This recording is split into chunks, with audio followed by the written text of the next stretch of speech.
안녕하세요. 막말하는 시어머니 때문에 이혼한 30대 여성입니다. 이제 다 끝난 일이지만 지금 이 글을 쓰면서 기억을 떠올리니 또 다시 속상하고 분한 마음이 드네요. 남편을 처음 만난 건 직장 선배가 주선한 소개팅 자리에서였어요. 다만 그 소개팅이 굉장히 의외였는데 제가 소개팅을 주선한 선배와 가까운 사이도 아니었고 그렇다 보니 제가 소개팅을 해달라고 부탁을 한 것도 아니었거든요. 그래서 그 선배가 정말 괜찮은 후배가 있다며 저더러 한번 만나보지 않겠냐고 물었을 때 좀 뜬금없다는 생각을 했던 게 사실이에요. 그리고 솔직히 마음 같아선 괜찮다고 거절하고 싶었지만 제가 다니던 회사가 워낙 규모가 작다 보니 괜히 뒤에서 이상한 말이라도 나오면 그건 그거대로 골치가 아프겠다 싶더라고요. 그래서 그냥 밥이나 먹고 오자는 생각으로 어쩔 수 없이 나갔던 자리였습니다. 그리고 친하지 않은 선배가 주선한 자리다 보니 솔직히 아무런 기대치가 없었던 게 사실이에요. 하지만 이게 웬걸 싶을 정도로 남편은 선배 말대로 꽤나 괜찮은 사람이었습니다. 탄탄한 직장에 다닌다는 것도 미리 들어 알고 있었고 사진으로 이미 얼굴도 보고 나간 자리였으니 그런 조건들은 제쳐두고라도 성격이 너무 괜찮았어요. 말수가 많지는 않았지만 말 한마디 한마디가 조심스럽고 배려가 있었달까요? 그리고 그런 와중에도 제가 마음에 들었던 건지 적극적으로 자기 마음을 표현하는 게 인상적이더라고요. 그래서 저희는 이후로 2번을 더 만나고 본격적으로 연애를 시작했습니다.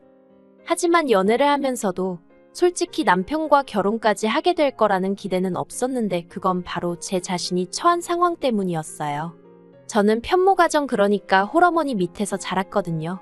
그리고 학창시절 내내 편모가정에서 자란 아이한테 세상이 어떤 편견을 갖고 있는지 몸소 겪으며 배워왔기에 한마디로 자신이 없었습니다. 누군가 저를 단지 편모가정에서 자랐다는 이유로 싫다고 하면 제가 어떻게 달리 설득할 방법이 없다는 걸 너무나 잘 알고 있었으니까요. 그런데 이런 제 고민과는 별개로 남편은 시간이 흐를수록 결혼 이야기를 꺼내는 일이 잦아졌습니다. 우리가 결혼하면 애는 몇이나 낳자는 둥, 몇 살이 되면 서울 생활은 접고 어디 가서 살자는 둥. 그리고 그런 남편에게 저는 어떤 확답도 줄 수가 없었으니 답답하고 미안한 마음뿐이었네요. 그러다 우려하던 대로 남편이 정식으로 저에게 프로포즈를 해왔습니다. 그리고 저는 더는 숨길 수가 없었기에 남편에게 제가 처한 상황을 모두 솔직하게 털어놓았어요. 하지만 말없이 제 이야기를 한참이나 듣고 있던 남편이 그게 왜 문제냐고 반문을 하대요. 그리고는 자기도 편모가정인데 그러면 저희 어머니가 자기를 싫어하는 거냐고 묻는 거예요. 근데 저는 그때까지만 해도 남편이 제 기분을 풀어주려고 농담을 하는 줄 알았어요. 그래서 제가 농담하지 말라니까 그제서야 정말 진지한 얼굴로 사실이랍니다. 자기도 어머님이 혼자 자기를 키워주셨다고요. 다만 저와 남편이 처한 상황은 닮은 듯 달랐는데 그건 저희 친정의 경우 사별로 인한 편모가정이었고 남편 쪽은 이혼이었어요. 그래서 친정어머니는 그 어떤 도움도 받을 곳 없이 혼자 저를 키우셔야 했지만 남편은 아버님이 그래도 꼬박꼬박 양육비며 생활비를 보태주셨다는 거예요. 그래서 그 덕에 어머님은 아버님이 살아계시던 동안에는 계속해서 전업주부로 지내실 수 있었다고요. 아무튼 차이가 있기는 했지만 이런 이야기를 어디 가서 시시콜콜 할 것도 아니고 남들이 보기엔 똑같은 편모가정이었겠죠. 그리고 그래서인지 양쪽 어머님들 다 그 부분에 대해서는 크게 묻지도 따지지도 않으셨어요. 남편도 저도 어쨌든 서로의 처지가 비슷하니 동지애라고 해야 할지 누구보다 서로가 서로를 이해해 줄 수 있겠다 싶었죠. 그런데 본격적으로 결혼 이야기가 진행되던 어느 날 남편이 저에게 제안할 게 하나 있다고 했습니다. 그래서 그게 뭐냐고 물으니 결혼하고 딱 2년만 합가를 하면 안 되겠냐고 하대요. 아버님 어머님이 이혼하신 이후로 하루도 어머님하고 떨어져 있어 본 적이 없다며 갑자기 어머님 혼자 두고 나와 산다고 생각하니 여러 가지로 마음이 쓰인다면서요. 그리고는 대신에 원하면 저희 친정어머니도 인연을 모시고 살잡니다. 자기는 제가 원하면 그렇게 해줄 수 있다고요. 하지만 저는 친정어머니가 혼자 저를 힘들게 키우시긴 했어도 제가 성인이 된 이후로는 친정어머니께 짐이 되고 싶지 않아서 독립을 한 상황이었거든요. 그래서 굳이 친정어머니랑 다시 같이 살고 싶다는 생각은 해본 적이 없었습니다. 친정어머니도 이 나이에 다 큰 자식 뒷바라지 할 일 있냐며 합가에 히읗자만 나와도 손사래를 치시는 분이셨고요. 그래서 남편이 나름대로 해온 제안이란 게 솔직히 그다지 와닿지 않았어요. 그리고 남편도 그게 별로 효과가 없다는 걸 눈치챘던 건지 또 이런저런 이유를 갖다 댔습니다.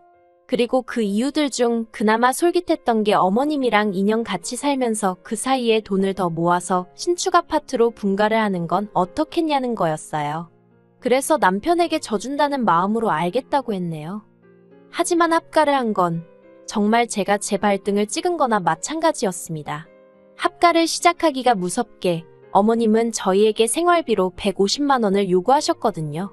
그리고 생각지도 못한 큰 액수에 제가 놀랐더니 어머님이 그럼 뭐 시애미 등골에 빨대 꽂고 살려고 그랬냐면서 염치도 없고 뻔뻔하다 하시대요.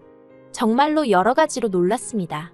결혼 전에는 한 번도 이런 말투로 저에게 말씀하신 적이 없으셨으니까요. 저에게 늘 새애기라고 불러주셨고 저희 어머니한테 사돈사돈 하시던 분이셨어요. 그리고 저희가 무슨 말만 하면 세상 온화한 미소로 대답을 대신하신 적도 여러 번이셨지요. 그런데 정말 합가를 딱 시작하자마자 생활비가 어떻고 하시면서 돈 내놓으라 소리를 하시질 않나? 저를 야, 너 하고 부르시질 않나? 그래서 같이 산지 일주일 만에 이렇게는 못 산다고 했어요. 남편더러 이렇게 막말 들어가며 돈까지 뜯겨가며 내가 왜 어머님이랑 살아야 하는지 모르겠다고 했죠. 그랬더니 남편이 앞으로 어머님이 막말 못하시게 중간에서 자기가 잘하겠다며 싹싹 빌대요. 그리고 정말로 남편이 어머님께 뭐라고 이야기를 했는지 이후로 어머님이 생활비에 대해서는 입도 뻥끗 안 하시더라고요.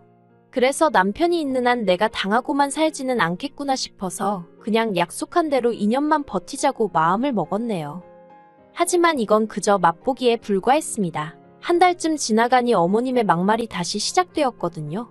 제가 일일이 여기에 적질 않아서 그렇지 매일같이 어머님이랑 붙어있다가 어쩌다 한번 친정어머니라도 만나고 오면 그렇게 니네 엄마가 좋으면 아예 거기 가서 살지 내 집에는 왜 오냐고 하시질 않나. 여자가 돈 번다고 밖으로 싸도느라 살림을 그렇게 하면 남편이 바람펴도 할 말이 없다질 않나. 그리고 이때마다 자기가 막아준다며 호언장담하던 남편은 막아주긴커녕 저더러 왜 매번 어머님하고 부딪히는 거냐며 그냥 저더러 참으라는 소리만 해대기 일쑤였어요. 평생을 저렇게 사신 분인데 이제 와서 누가 어떻게 고치겠냐면서 그냥 한 귀로 듣고 한 귀로 흘리라면서요. 그리고 사람이 왜 매번 같은 일을 하다 보면 특정 부위에 굳은 살이 배기잖아요. 제 마음이 딱 그랬습니다. 하루가 멀다 하고 어머님한테 막말을 듣다 보니 언젠가부턴 웬만한 말에는 크게 충격을 받지도 않았고 상처를 입지도 않았어요. 그냥 또 저러시는구나 하고 많은 수준에 이르렀던 거지요. 한편 친정어머니께서 올해 초 회사를 관두셨습니다. 정년퇴직까지는 아직 몇 년 더 남아있었지만 평생을 일만 하셨다 보니 이제 좀 쉬고 싶다고 하시더라고요. 친정어머니 표현을 빌리자면 그나마 관절이 쓸만할 때 여기저기 놀러도 다니고 누구 엄마가 아닌 여자 누구누구로 살아보고 싶다면서요. 그리고 저는 그런 친정어머니의 결정을 응원하고 지지해드렸습니다. 어머니가 원하시는 건 뭐든지 해보시라고요. 그런데 이 이야기가 보나마나 남편을 통해서 였겠지요. 어머님 귀에도 들어간 모양이었습니다. 저녁 식사 자리에서 어머님이 저더러 니네 엄마 회사 관두냐고 물으시대요. 참고로 니네 엄마 소리가 거슬렸지만 하루 이틀 일도 아니라서 그냥 그러려니 하고 말았어요. 제가 네 하고 대답하니 관두고 뭐 한대냐며 또 물으시길래 여행도 다니시고 좀 쉬고 싶으신가 봐요 했어요. 그랬더니 어머님이 표정을 싹 바꾸시며 말씀하시길 다 늙어서 그게 무슨 추태냐입니다. 저는 제 귀를 의심했어요. 평소에 어머님이 언행이 고우신 분은 아니셨고 그래서 뭐 좋은 소리가 나올 것 같지는 않았지만 그래도 추태라니 기분이 확 상했지요. 그래도 여기까지도 그냥 꾹꾹 눌러 참았지 뭐라 따지고 들지는 않았습니다. 그냥 빨리 대화를 끝내야겠다는 생각뿐이었던 것 같아요. 그런데 어머님께서는 계속해서 가짠타는 표정으로 니네 엄마는 어디서 돈이 나서 그런 생각을 하는 거냐며 저더러 친정에 몰래 돈 주냐입니다. 그리고 그 말에 그때는 저도 짜증이 나서 친정어머니가 직장 생활을 몇 년을 하셨는데 그 정도 여윳돈은 있으시겠죠 하고 대꾸해버렸어요. 그랬더니 어머님이 하시는 소리가 야 니네 엄마 암만 해도 남자 생겼나 보다며 노망난 거 아니냐는 거예요. 정말 그 순간 너무 화가 났어요. 그래서 버릇이고 나발이고 그런 건 생각도 못하고 어머님한테 무슨 말씀을 그렇게 하시냐고 소리를 질렀습니다. 일평생 남한테 손 한 번 안 벌리시고 열심히 사신 분이라고 당신 능력으로 뭘 하고 사시든 어머님이 간섭할 일이 아니라고요. 그리고 저희 어머니가 뭘 하시던 이렇게 뒤에서 남 욕이나 하는 어머님보다는 훨씬 낫다고 해버렸습니다. 그랬더니 뭐 난리가 났지요.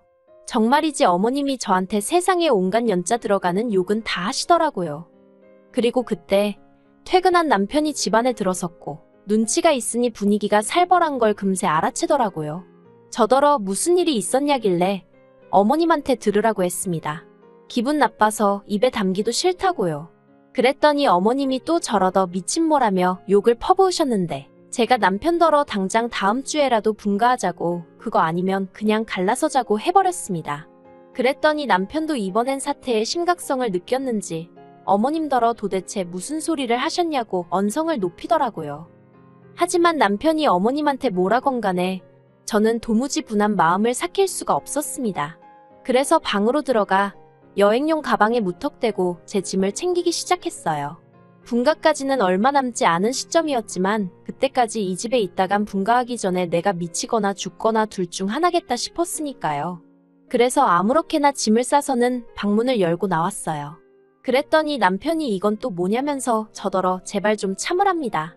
그리고는 한다는 말이 그냥 어머님이 원래 입이 거칠어서 하신 말이지 진짜 장모님더러 노망났다고 한 소리가 아니라는 궤변을 늘어놓대요. 그래서 됐다고 했습니다. 어머님도 당신도 지긋지긋하다고 같이 안 살겠다고요. 그리고는 뒤도 안 돌아보고 친정으로 왔어요. 친정어머니는 저를 보고 깜짝 놀라신 눈치였습니다. 조심스레 저더러 남편하고 싸웠냐고 물어보시는데 저도 모르게 눈물이 터져나오대요. 그간의 서름이 밀려 올라오는 것 같았거든요. 하지만 차마 어머님이 친정어머니께 하신 막말은 전할 수가 없어서 그냥 맞다고 남편하고 싸웠다니까 원래 부부끼리는 다투기도 하는 거라면서 기왕 왔으니 마음 달래고 가라는 거예요. 그리고 그런 친정어머니의 위로에 전 또 한바탕 울고 말았죠. 그리고 이튿날 저는 회사에 병가를 내고 친정어머니랑 같이 있었어요. 그런데 남편이 회사에 전화를 해본 건지 어떻게 제가 집에 있는 걸 알고는 찾아왔더라고요. 저더러 얘기 좀 하자길래 친정어머니가 걱정하실까봐 집 밖으로 제가 나갔습니다. 그랬더니 남편이 미안하다면서 어머님도 미안해하고 계시다고 이제 그만 집에 가자대요. 그래서 제가 됐다고 했습니다. 그냥 우리 이쯤에서 깔끔하게 헤어지자고 했어요. 밤새 생각해봤는데 어머님만 봐도 역겹고 소름 끼쳐서 이제 두 번 다시 뵙고 싶지 않다고요.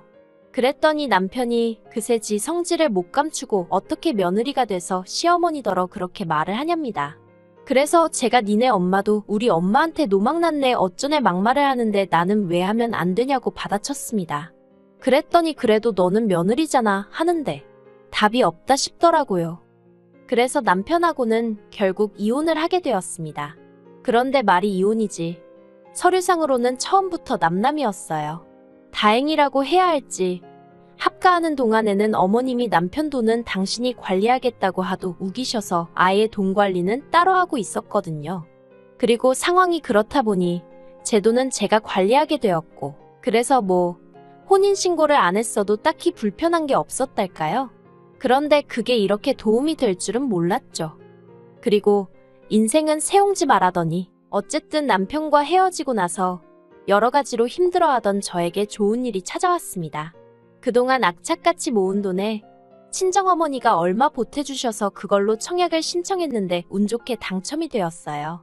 마지막 미분양 물량이라고 딱 두 채가 풀렸던 집이었는데 그리고 유치하지만 저는 그 소식을 남편에게 알렸습니다.